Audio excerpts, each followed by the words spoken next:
Welcome on board, chosen one. Sit down, breathe once, slowly, and feel the ground shift beneath you as I speak.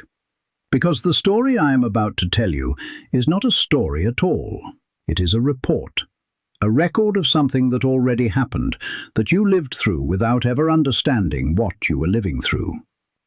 My name is Elias, and I have spent decades watching people get lowered into holes that other people dug for them. I watched who stayed down there, and I watched who came back up wearing something the diggers never expected. A crown. Imagine this, a patch of freshly turned earth, cold, wet, smelling of iron and rain. A rectangle carved out of the world with sharp edges, deep enough to swallow a person whole. And standing around the rim, faces you know. Faces that smiled at you across tables. Faces that said your name softly and meant something sharp underneath. They are holding shovels, and one of them, the loudest one, the one who always needed everyone watching, bends down, scoops a handful of that cold, dark soil, and lets it fall.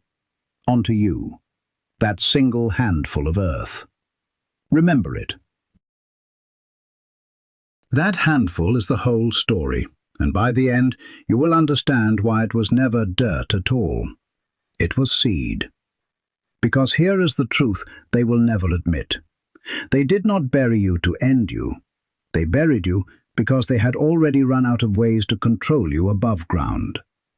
A grave is what people build when they are too terrified to keep fighting you in the open. Funny how that works. They call it your defeat. I call it the moment they finally confessed they could not beat you while you were still standing. You weren't discarded, chosen one. You were relocated, sent underground by hands that were shaking the whole time. I have seen this scene play out more times than I can count, in boardrooms, in families, in friendships that turned quietly to knives. And every single time, the person in the hole believed the ceremony. They believed the dirt. They believed that being lowered meant being finished. It took me years to understand what I was actually watching. I was not watching an ending at all. I was watching a planting. Nobody digs a hole that careful, that deliberate, that deep for something they think is already dead. You dig like that only for something you are afraid might grow. And they were right to be afraid. Before we go one layer deeper, do something small for me. Touch the like button. Not for me. That is simply how the universe marks that you are here, in this room, on the night the truth finally reached you. Consider it your signature on a page that was written about you long before tonight. Now stay with me, because the ground is about to move. Ever wonder why the people who buried you can never quite look at the spot where they left you? Why their eyes slide away from it? Why they change the subject the instant your name comes up? Hold that question. It matters more than you know, and I will answer it fully before we are through. That is my promise to you, and I do not make promises to the ordinary, only to the chosen. There is a reason the universe let them dig at all, a reason it stayed silent while they worked. And there is a reason the story is only just beginning now, at the exact moment they thought they had closed the lid. The universe was not absent while they buried you. The universe was measuring. It was watching how deep they were willing to go, because the depth of the grave they dug for you would decide the height of the thing you were meant to become. But we're getting ahead of ourselves. First, you have to see them clearly. First, you have to see what they became the moment the digging stopped. Look who's quiet now. Funny how the ones who were so loud while they were burying you went so silent afterward. During the digging, they were a chorus. They laughed, they narrated, they explained to each other in confident voices exactly why this was necessary, exactly what was wrong with you, exactly how much better everything would be once you were gone from the surface. They were loud, loud enough to convince themselves. loud enough to drown out the small, cold doubt already forming in their stomachs. And then the last shovelful landed, and the noise stopped. Have you noticed that? The people who spoke about you the most before the fall are the ones who cannot say your name now. They hate that. They hate that the silence they created came for them too. They thought silence would be your prison. Instead, it became theirs.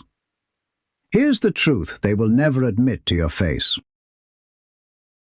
When they were talking about you, when they were listing your flaws and rehearsing your downfall, they were not describing you. They were describing the version of you their fear needed to see. Let me decode it for you, because they spoke a private language and never expected you to learn it. When they said you were too much, they meant they could not shrink you enough to sit comfortably beside you. When they said you were difficult, they meant you would not obey a rule they never dared say out loud. When they said you had changed, they meant you had stopped performing the smallness that made them feel large. And when they said, softly, sadly, that they only wanted what was best for you, they wanted the old you back, the one who apologized for existing, the one who was easy to bury. That's not concern. That's a confession dressed as kindness.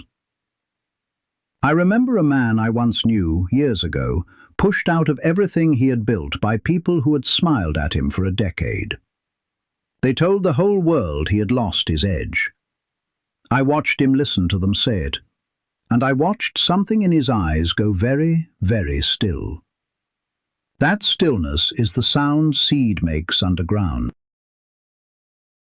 I did not understand it then. I understand it now. He was not broken by their words. He was being sealed, pressed into the dark where the real work happens, where nobody could interrupt it, where nobody could see it. They thought they had ended him. They had simply given him privacy. And that is the gift the loud ones never realize they are giving. When they went quiet, they handed you the one thing they always denied you above ground. They handed you silence. Real silence. The kind you cannot buy while everyone is watching you, judging you, needing something from you. Underground, in the dark they built, there was finally no audience, no performance, no masks to hold up. Just you and the truth of what you actually are, with all the noise stripped away. They meant it as a tomb. It became the first room you were ever given where you did not have to pretend. They can't take that back now. So while they stand at the surface, avoiding the spot, changing the subject, flinching every time the wind carries a sound from below, understand what is really happening up there. Their loudness did not vanish. It turned inward. It became a whisper they cannot silence, asking a question they are terrified to answer. What if we did not bury him? What if we planted her? What if the whole was a mistake? That whisper grows louder for them every single day, in exact proportion to how quiet you have become. And you have not even started to rise yet. That comes later, and it will be worth the wait, I promise you. But before you can rise, you have to feel exactly how deep they put you. Not to wallow in it, to weaponize it, because you cannot forge a throne from a wound you refuse to look at. So let us name them, the real ones, the ones you carried in silence while everyone assumed you were fine. You know the ache of being underestimated, of being in a room where people decided who you were before you opened your mouth and then never bothered to update the file. You know what it is to be spoken over, passed over, measured by people who never once tried to actually see you. You know the specific loneliness of being surrounded and still unseen, of laughing at the right moments, while something inside you quietly starved. That is not weakness. That is a wound, and you have carried it so long you stopped calling it a wound. You started calling it your personality. You started calling it just how life is. And then there was the betrayal, the one that still catches you off guard on ordinary afternoons. Because it did not come from a stranger, it came from someone who had access, someone you let close. Someone who learned exactly where you were soft and then, when it served them, pressed there with everything they had. The worst part was never the act itself. The worst part was the moment you understood they had been building toward it for a long time, smiling the entire way. That they had studied your trust the way a thief studies a lock. I'm not going to make a joke here. There is nothing funny in this part, and I will not pretend there is. This is the floor of the grave, the coldest, deepest point, and you deserve to have it spoken plainly by someone who has stood on that floor himself. I have. I know the taste of that soil. I know what it does to a person to be lowered by the very hands they once trusted to lift them. I know the specific silence of realizing that the people who claimed to know you best were the ones most invested in keeping you small. You did not deserve any of it. Let that be said clearly, once, without decoration. You did not earn the whole. You are not lowered into it because of some flaw the universe was punishing. You were lowered into it because of a truth about you that others could not hold. If this is reaching something real in you right now, then here is what I want you to do, and I will only ask once. If you feel this landing in your chest, subscribe and tap the bell, so the next message meant for the chosen finds you the moment it is ready. Not because I need the number, because the universe keeps track of who chose to keep listening when it would have been easier to look away. Now come back to me, because we are about to leave the naming of the wound and walk toward the thing that grows out of it. And now, listen to the silence. The silence over freshly turned earth is not peace. Do not mistake it. When everything went quiet after they buried you, when the calls stopped, when the messages dried up, when the people who once orbited you drifted away, you were told, or you told yourself, that this was the aftermath, that this was the cost, that this was what losing feels like. It was none of those things. That silence was never your defeat settling in. That silence was their fear holding its breath. Because here is what they will never say out loud. They are listening too, from the surface, waiting to hear something from the spot where they left you. And the longer they hear nothing, the more afraid they become. A person they truly defeated would make noise, would beg, would rage, would claw at the walls, would give them the satisfaction of a reaction they could point to and say, "See, we were right." Your silence gives them nothing. Your silence terrifies them precisely because it is so complete. They cannot tell if it means you are gone, or if it means you are becoming something they will not recognize when it finally comes up. This is where most people turn back, right here. Because comfort is easier than truth, and it is far more comfortable to believe you are simply unlucky than to accept that you were chosen for something that required going through the ground first. Most people, hearing all this, quietly decide it is too much. They return to the surface story, the safe story, the one where they were just a victim of bad people and bad timing. And that is fine. That story is warmer. But you are still here. You did not turn back. You are not here by accident, chosen one. Nobody hears a voice describing the inside of their own grave and keeps listening unless some part of them already knows it is not the end of the sentence. So here is your threshold, and here is the sign. If you truly are one of the ones this was made for, you already feel it. A pressure in the chest. A strange calm that does not match the story you were told about your own life. a quiet certainty rising from somewhere beneath your ribs saying, "He is describing something I already suspected, but never had words for." That feeling is not my doing. I am only naming what was already there. And now I'm going to ask you to do something that will feel strange, and that is exactly why it works. Leave the numbers 777 in the comments. Not for luck, not because it is a trend. Do it because it is a signal, a way of marking that you crossed this threshold on purpose, with your eyes open, on the night you stopped believing you had been buried and started understanding you had been planted. The universe notices patterns. Let it notice yours. And while your hands are there, let one of them find the like once more, quietly, the way you would leave a mark on a wall to prove you passed through. Here's the part that changes everything.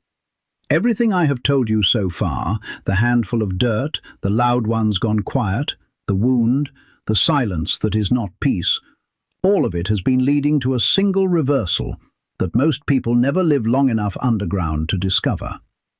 I could tell you now, but you are not quite ready for it, and giving it to you too soon would waste it. So hold on. It is coming, and when it arrives, you will not be able to unsee it.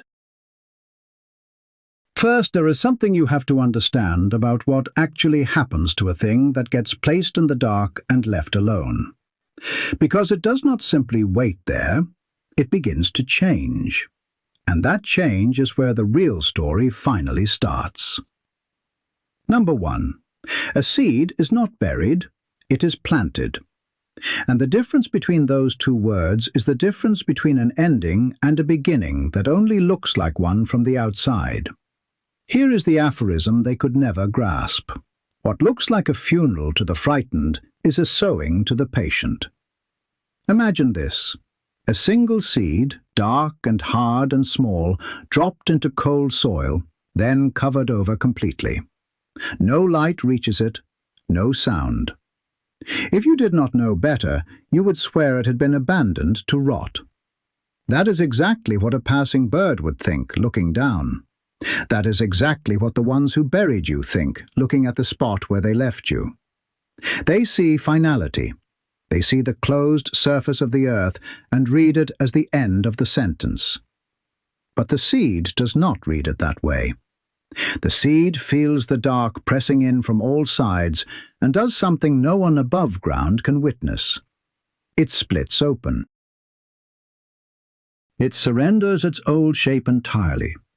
And out of that surrender, downward first, into the very dark that was supposed to end it, it sends a root. You might ask yourself right now, but Elias, how is that different from simply being finished? How do I know I am a seed, and not just something they threw away? Here is the answer, and it is the reversal I promised you, the one you are not ready for until this exact moment. You know, because you are still asking. A thing that has truly ended does not wonder about its own future. Rot has no questions. Only living things reach. The very ache you feel, the restlessness, the refusal to accept the story of your own burial, that is not the last flicker of something dying. That is the root, already moving, already searching for something to push against. The ones who dug your grave were counting on you to behave like a corpse. Instead, you behaved like a seed. And that, chosen one, is the glitch in their entire plan. They can't undo that. I have watched people mistake their own germination for their own decay, and it is the most common tragedy I know. Someone gets buried, and instead of recognizing the strange pressure inside them as growth, they name it despair and try to make it stop. I sat across from that same man once, the one whose eyes went still, in the worst of his dark, and he told me flatly that he could feel himself rotting. I looked at him, and I knew he had it backwards. What he called rot was root. It took me years to learn to tell them apart. The way a seed and a corpse can look identical from the surface, and how everything, absolutely everything, depends on which one you decide you are. You were never thrown away. You were sown, and nobody sows what they do not, on some level, expect to rise. Which brings us to the thing they did without understanding what they were doing: the depth. Because here is the part that will keep them up at night once they understand it, and they never will. Number 2. The depth of the grave is the measurement of your future height. They did not just bury you, they took your measurements while they dug. Think about what depth actually is. It is not distance from the light. It is potential, coiled and waiting. A tree that will grow 100 feet into the sky does not begin its life with a shallow scratch in the topsoil. It begins with a root that drives down and down into the dark, because the height a living thing can reach into the light is decided by how far it is willing to reach into the depth. Shallow roots make small things, things the wind knocks over, things that fall at the first real storm. But the ones planted deep, the ones the diggers were most determined to bury far below the surface, those are the ones that grow tall enough to cast a shadow over everyone who ever doubted them. So think about how deep they dug for you. Think about how much effort it took. They did not toss you aside carelessly. They labored. They planned. They dug and dug, deeper than they dug for anyone. Because deep down, in the part of themselves they will never say out loud, they knew. They knew a shallow burial would not hold you. They knew that if they left you anywhere near the surface, you would claw back up before they finished celebrating. So they went deep. And in going deep, they told the universe, and they told you, exactly how high you were always meant to rise. They dug your height and called it your grave. Ever wonder why they seemed almost frantic about it? Why it was never enough for them to simply move on? Why they had to make sure, had to go further than necessary, had to pile the earth so high above you? It is because fear cannot measure. Fear only knows deeper, more, further, make certain. And every extra foot they dug in their panic was another foot added to the crown they were unknowingly building for you. Their fear was your architect. Their panic was your blueprint. And they will never forgive themselves once they realize that the harder they worked to end you, the more magnificent they made your return. That's not defeat. That's them doing your construction for free. Now understand something about your own silence during all of that, because this is where your supposed weakness reveals itself as the sharpest weapon you ever held. You did not fight them while they dug. Maybe you have carried shame about that. Maybe some part of you still whispers that you should have screamed, should have resisted, should have clawed at the walls. Let me take that shame from you right now and hand you the truth in its place. You did not resist because some deeper intelligence in you understood that resistance was exactly what they needed. A seed that fights the soil dies. A seed that accepts the dark, that lets itself be covered completely, that goes still, is the one that lives to break the surface later. Your stillness was not surrender. Your stillness was strategy your conscious mind had not caught up to yet. They mistook your patience for defeat. Cute. Which leads directly to the hands that did the work. Because you did not build your foundation alone. You had help. Unwilling, unknowing, but help all the same. Number 3. Their shovels were working for you the entire time. Every strike of the blade against the earth was another brick laid in a foundation they thought was a flaw. Here is the truth they will never admit, not even to each other in the dark. When they dug, they believed they were doing it to you. They were not. They were doing it for you. Every shovelful of earth they lifted out of that hole had to go somewhere, and where it went was up. It piled higher and higher around the rim, packed and dense and solid. They thought they were emptying a grave. They were mounding a platform. The very dirt they removed to lower you became the raised ground from which you would one day stand taller than the level they walked on. Imagine this: a fortress being built in the dark, one wall at a time, by workers who believe they are demolishing it. Each of them arrives certain they are tearing something down. Each of them leaves, having added another stone to a structure they cannot see because they refuse to look at it directly. That is what their labor was. That is what all that effort became. They exhausted themselves building the exact thing that would elevate the person they were trying to lower. I saw this with my own eyes in the story of that man again, the one whose eyes went still when they said he had lost his edge. The people who pushed him out worked so hard to strip him of everything, and every single thing they stripped away, they had to take somewhere, do something with, and in doing so, they built the empty, open space he would later fill on his own terms, without them, beyond their reach.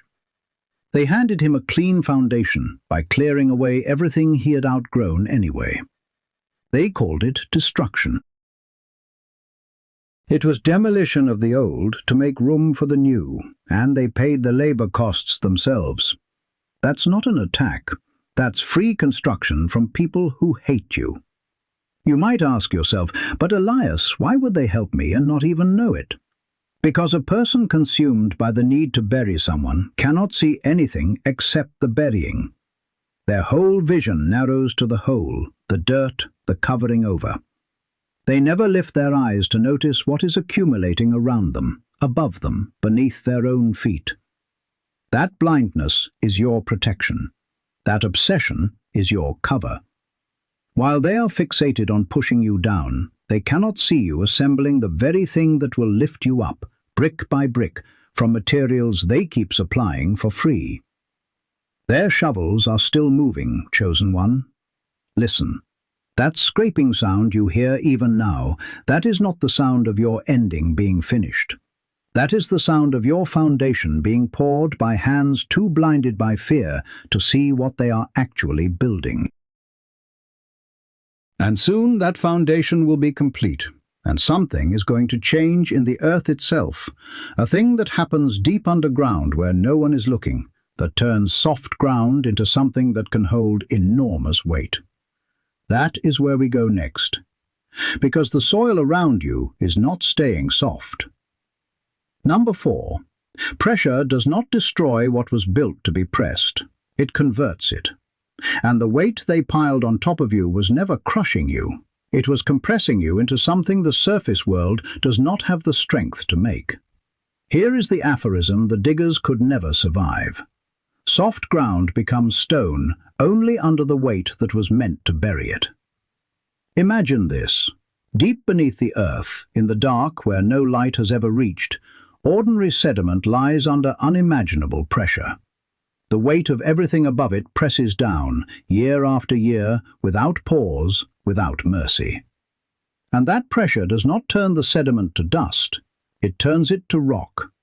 It turns loose, shapeless material into something so dense, so hard, so unyielding, that it becomes the very bedrock the world is built upon. What lies near the surface stays soft and crumbling. What lies deep under crushing load becomes foundation stone that could hold a mountain. That is what happened to you under all that weight. Every heavy thing they placed on you, every burden, every accusation, every quiet cruelty pressed down on top of you like earth on a grave, you experienced as suffering. And it was suffering. I will not lie to you about that. But suffering is only the sensation. The process underneath the sensation was conversion. Under that pressure, the soft places in you, the parts that used to bruise, the parts that used to bend and break, were being compressed into something that no longer bruises, no longer bends. The load they meant to crush you turned you to stone. Not the cold, dead stone they imagine, the living bedrock a throne can stand on without cracking. They can't press that back into softness. Once it hardens, it stays hard. And here is the part they never counted on, because your silence did the same thing to them, only worse. Number 5. Your silence did not stay soft either. It set. It hardened underground into the exact foundation everything else would be built upon, while they mistook its stillness for surrender. You spent so long being quiet, and you were taught to feel ashamed of that quiet, to see it as passivity, as weakness, as failure to defend yourself. Let me show you what your silence actually became down there in the dark. Fresh concrete is soft. You can push a finger into it, shape it, move it, and while it is soft, it looks like nothing, like mud, like something unfinished and useless. But leave it alone in the dark, undisturbed, and it undergoes a transformation. It cures. It sets. It becomes so hard that it can bear the weight of entire structures, so solid that the same thing you could once press a finger into can now hold the load of a lifetime. And here is the part they never understood. Concrete does not cure while you are working it. It cures when you finally stop touching it. It cures in stillness. It cures in silence. Your silence was not you doing nothing. Your silence was you curing. Every day you did not react, did not beg, did not give them the noise they were listening for. Your foundation was setting harder. They interpreted that as you fading. Really, you were solidifying into something that could carry a weight your old, loud, reactive self never could have held. The version of you that argued with them, that explained yourself to them, that tried to make them understand, that version was soft, workable, easy to reshape with a few well-placed words. The silent version, the one that cured in the dark, cannot be reshaped by anyone anymore. You might ask yourself, but Elias, didn't my silence just let them win? Didn't staying quiet hand them the victory? No, here is the reversal. Your silence took the one thing they wanted most and starved them of it. They did not want you gone. If they truly wanted you gone, your silence would have satisfied them.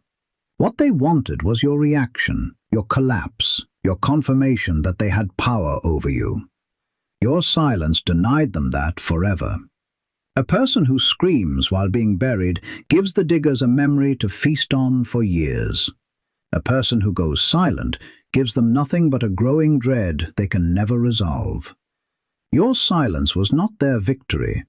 Your silence was the one wound you gave them that will never close. And I will tell you something now that I have been holding back since the beginning, because you are finally standing on ground solid enough to receive it. The real reason they cannot sleep. The true source of their unease, the thing beneath all the other things. It is not guilt, though they feel that too. It is not fear of being caught. It is something far worse for them. Somewhere in the part of themselves they will not examine, they already know they made a mistake in the arithmetic of your burial. They know, without letting themselves know, that they measured you as a corpse and you were a seed. That they treated you as soft, and you were becoming stone. That the whole ceremony was built on a miscalculation. And a person cannot rest while carrying the buried certainty that the thing they thought they ended is, at this very moment, quietly hardening into the shape of their reckoning. That's not guilt keeping them awake. That's math they got wrong. I saw that dread up close once, in the eyes of people who had buried that same man and then, years later, had to sit in the same room as him again. They could not look at him, not because they were sorry, though maybe some part of them was. They could not look at him, because looking meant admitting the arithmetic. It meant seeing in the flesh that the deep grave had produced a deep root, that the heavy weight had produced hard stone, that everything they had done in the name of ending him had instead built the man now sitting across from them, calm, unbothered, foundation fully cured. It took me years to understand that the reason they avoided his eyes was the same reason the diggers avoid the spot where they left you. Looking would force them to finish the equation, and the answer terrifies them. Number 6. What was placed in the dark begins to reach toward a light it has never seen, and the reaching itself is proof of what you are, because dead things do not orient toward the sun. Picture the pale tip of a shoot, no thicker than a thread, pushing blind through packed black soil. It has never seen the sun. It has no memory of the surface, no image of light, nothing to tell it which way is up. And yet, without eyes, without a map, without any evidence that light even exists, it sends itself in exactly the right direction. Upward, toward a warmth it has never felt, a brightness it has never witnessed, a world it has no proof is there. How does it know? It does not know. It trusts. Something written into the very core of what it is orients it toward the light long before it has any reason to believe the light is real. That is you, chosen one, in the dark right now. You cannot see how this ends. You have no proof that the surface is coming, no map showing you the way up, no evidence that the light they took from you exists anywhere at all. And yet something in you keeps reaching upward anyway. Some stubborn, wordless certainty keeps you oriented toward a future you cannot see. You call it hope on your good days and foolishness on your bad ones. It is neither. It is the same intelligence the seed carries. It is the part of you that knows which way is up without needing to be shown, because it was built into you before you were ever lowered into the dark. Here's the truth they will never admit. The diggers have no such compass. Notice that. They have to constantly reassure each other, check with each other, confirm to one another that they did the right thing. They cannot orient themselves alone. They need the noise of agreement to know which way to face. You, in the silence, in the dark, with no one agreeing with you at all, still know which way is up. That is the difference between something buried and something planted. The buried thing has no direction. The planted thing carries direction inside it. And you have known your direction this whole time. They thought darkness would disorient you. Instead, it revealed your compass. There is one more thing that must happen before you break the surface, and it is happening now, to them, above ground, where they think they are safe. The masks they wore while they buried you were built to last only as long as they believed the job was finished. But the job is not finished. Something is stirring in the earth beneath their feet, and they can feel it even if they cannot name it. And when a person feels the ground moving beneath a lie they told, the mask does not stay smooth. It begins to crack. That is where we go next. To the faces of the ones who buried you, and the first fine lines appearing in the masks they thought would hold forever. Number 8. Every mask is built to cover a face, and the face beneath the digger's masks is fear. And fear, held too long behind a smile, always finds the seam and begins to leak. Watch them now, from where you stand in the deep. The ones who buried you wore expressions of certainty while they worked. Confidence, righteousness, that serene, untroubled look people wear when they have convinced themselves that what they are doing is not only acceptable but necessary. That look was the mask, and a mask is only as strong as the belief holding it in place. As long as they believed the job was done, the mask stayed smooth. But belief is a fragile foundation, far more fragile than the stone you have become, and belief has begun to fail them. Look closely and you can see the first cracks. It shows in the way they over-explain. Have you noticed that? People who are truly at peace with what they did do not need to keep justifying it. They do not need to remind everyone again and again of why it had to happen, of what was wrong with you, of how they had no choice. But the diggers cannot stop explaining. They bring it up when no one asked. They defend a verdict no one is challenging. And that compulsion, that endless need to re-argue a case they supposedly already won, is the sound of a mask cracking from the inside. You do not defend a certainty. You only defend a doubt. Here's the truth they will never admit. The over-explaining is not aimed at you. It is not even aimed at the people they are speaking to. It is aimed at themselves. Every time they retell the story of your burial, casting themselves as the reasonable ones, the justified ones, the ones who did the hard but necessary thing, they are trying to press the mask back down over a face that will not stop showing through. They are patching the same crack over and over, and it keeps reopening, because underneath it is not certainty at all. Underneath it is the fear that they were wrong. The fear that the arithmetic did not add up. The fear that the spot they will not look at is not a grave. That's not confidence. That's a man reassuring himself in an empty room. I want you to understand something about this fear, because understanding it will free you from ever needing to expose it yourself. You do not have to crack their masks. You could not stop it if you tried. The cracking is automatic. It is the natural consequence of building a mask over a lie and then discovering the lie will not stay buried. Every day that you do not rot, every day that you fail to behave like the corpse they measured you as, adds pressure to the seam. They feel you not dying. They cannot see it, they cannot prove it, but they feel it, the way you feel a storm before it arrives, in the pressure and the stillness.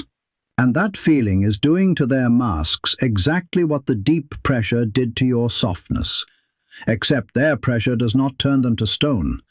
It turns them to fault lines. Ever wonder why they get so strangely angry when your name comes up? Why a person who supposedly won, who supposedly moved on, who supposedly put you behind them, reacts with such heat to the mere mention of you?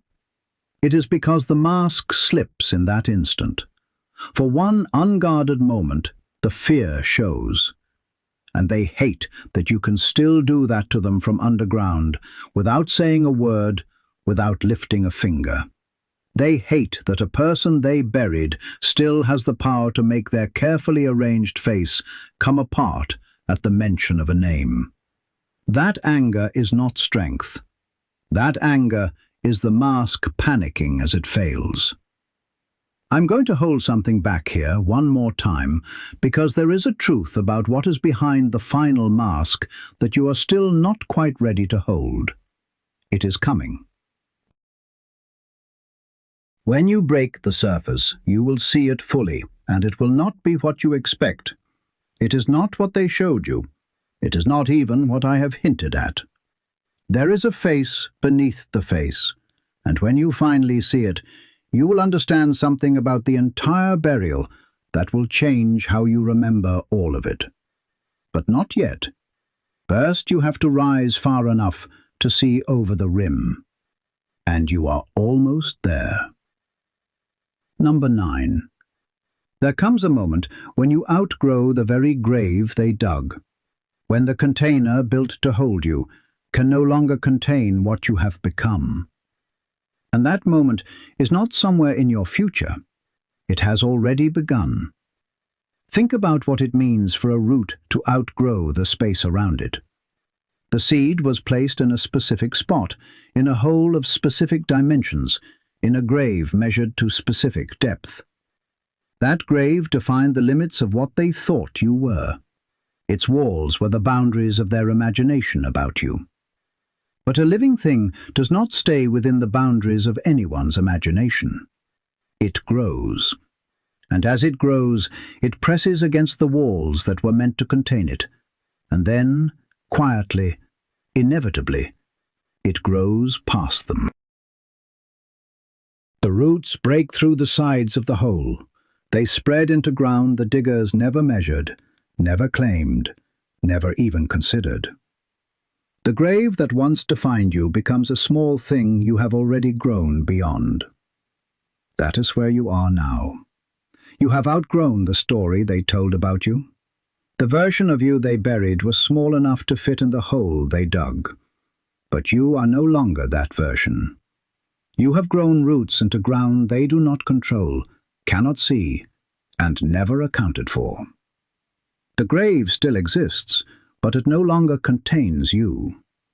It is now just a small dark place where you started, a place you have already exceeded in every direction.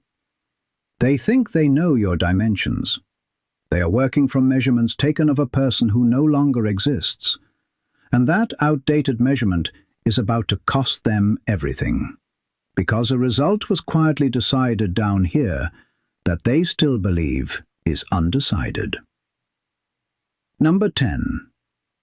You have already won. Not you will win, not you might win. The victory is already decided, sealed in the ground the moment you chose to grow instead of rot, and everything remaining is simply the slow arrival of a result that is no longer in question. I need you to sit with this because it is the most important thing I will say to you.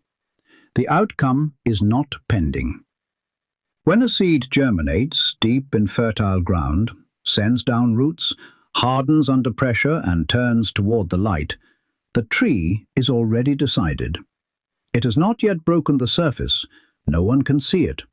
The diggers still believe they are standing over a grave, but the result is no longer in doubt. The only thing left is time. The only question remaining is not whether you rise, but when. And when is not a question of outcome.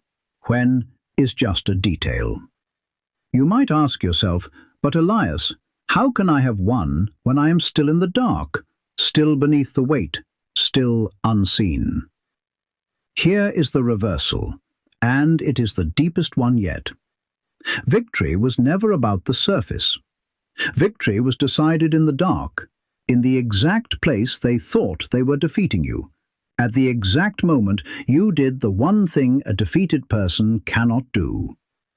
You grew. The instant you sent a root into the soil that was meant to be your tomb, the war was over. Everything after that, the rising, the breaking through, the standing tall, the crown, all of it is not the battle. It is the ceremony that follows a battle already won.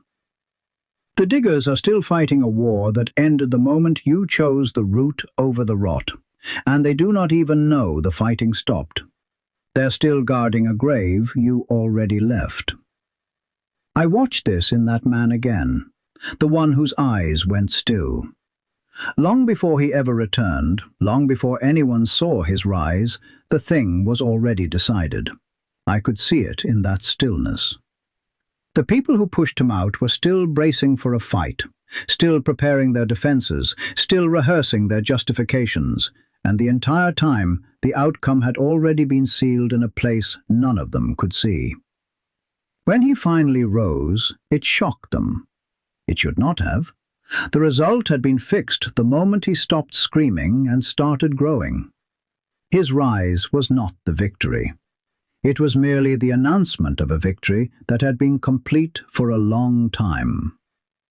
It took me years to learn to see that moment, the moment a thing is decided long before it is visible. You are in that moment right now. If you have made it this far, if you are still with me in the deep, then leave the word rooted in the comments below, so the ones who chose the root over the rot can find each other. That is not for me, that is for you, and for the others like you, marking that you understood the war was already won. Now stay close, because something is about to happen above the surface that even the diggers cannot ignore.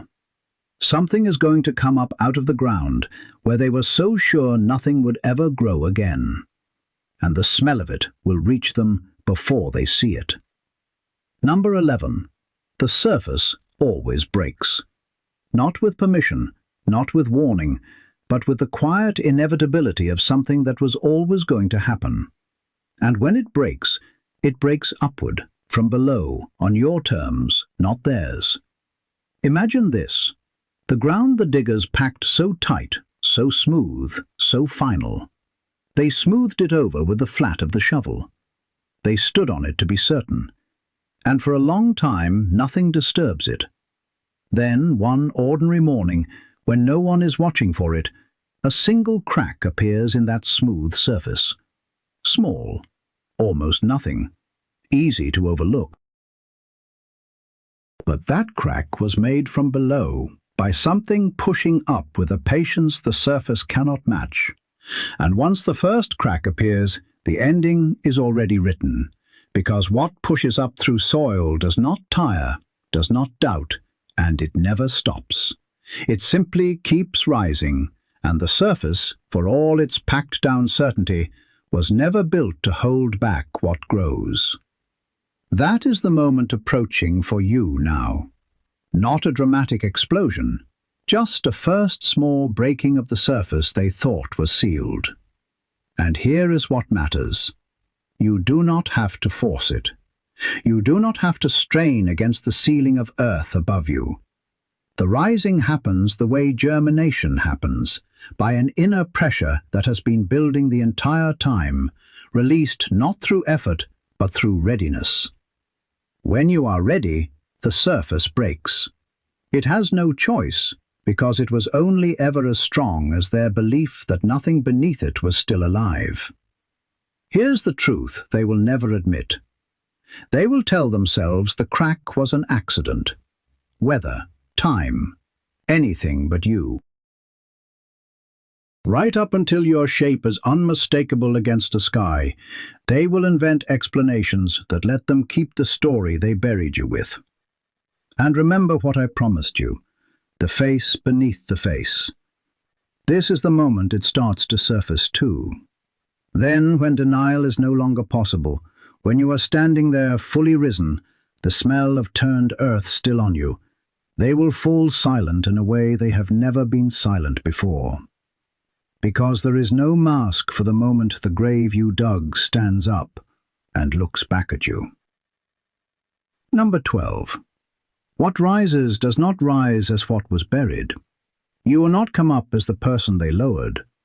The dark changed you, and you will break the surface as something they have no name for and no defense against. This is essential, so receive it slowly. They buried a specific person. They memorized that person's weaknesses, that person's soft places, that person's predictable reactions. Every plan they still hold in reserve, every defense they have prepared for the unlikely event of your return, is built around the person they put in the ground. But that person is gone. Not dead, transformed. The pressure turned your softness to stone. Your silence quietly cured into foundation while they slept, and the dark, without a single word, taught you which way is up. The one who rises carries all of that, and none of the softness they are still preparing to exploit. So when you break the surface, you arrive as a stranger to them. Their old keys do not fit the new lock. The words that used to wound you land on stone and fall away. The buttons they used to press are gone, compressed out of existence by the very weight they piled on you.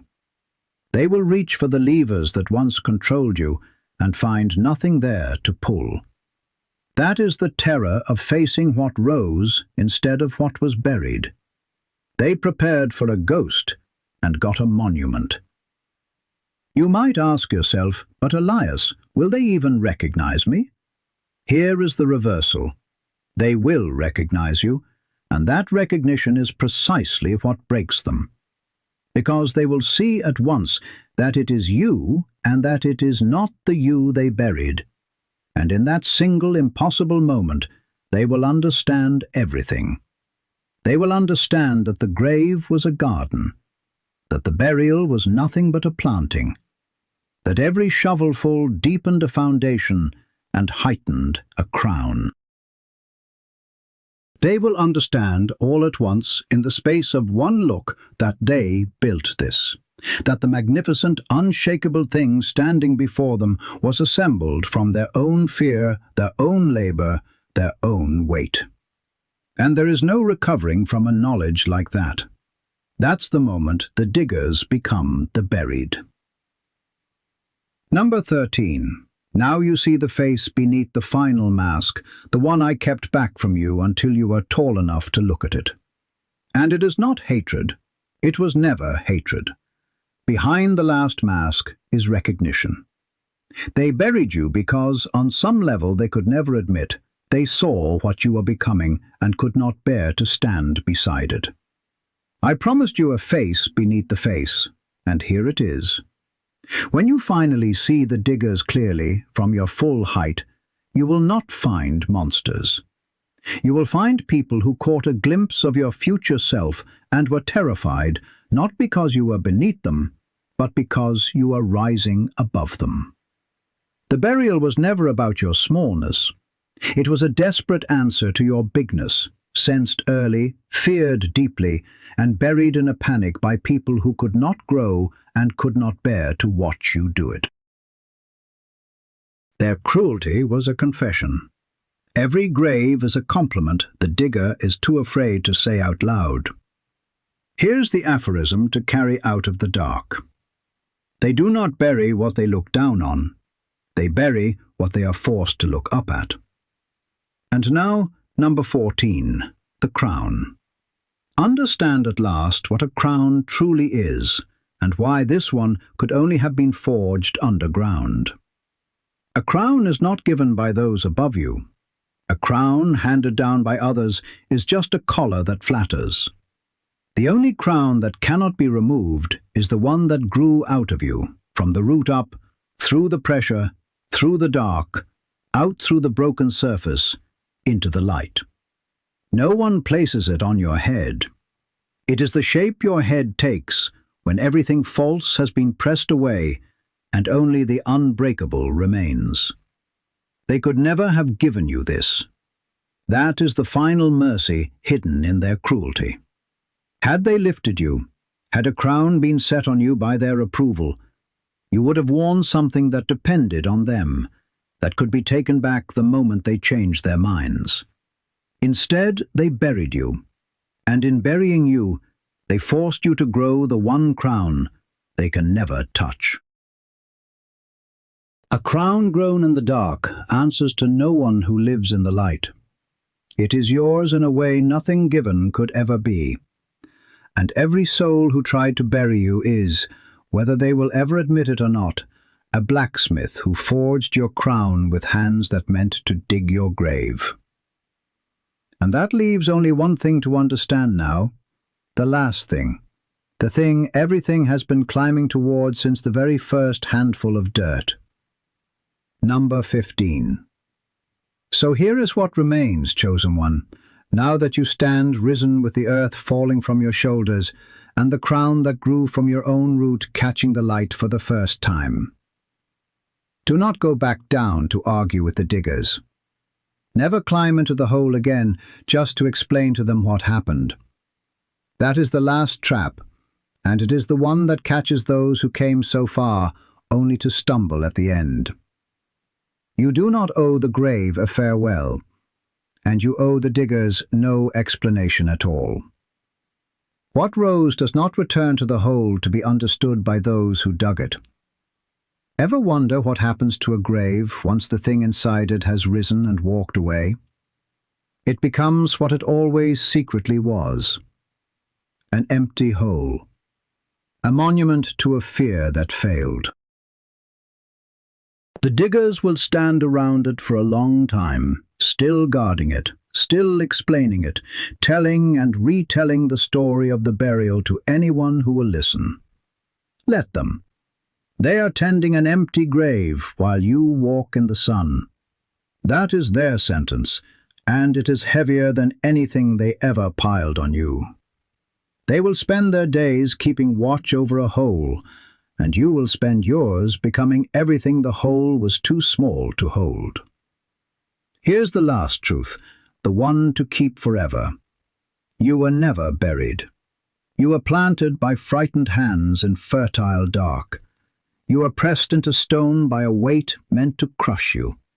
You were turned towards a light you had never seen, and you grew into a crowned thing the surface world did not have the courage to create in the open. What they meant as your ending, the universe used as your beginning. And now the beginning is complete, and the ground where they left you stands open and empty behind you, and ahead of you there is only the light and the height and the long, clear reach of everything you were always meant to become. Rise fully now. Wear the crown that grew from your own root. And walk forward without once looking back at the hole, because a risen thing owes nothing to the dark it climbed out of, except the strength it earned there. And before you go from here as someone the diggers would no longer recognize, seal it. Tap the like, subscribe, and leave the number 777 in the comments below.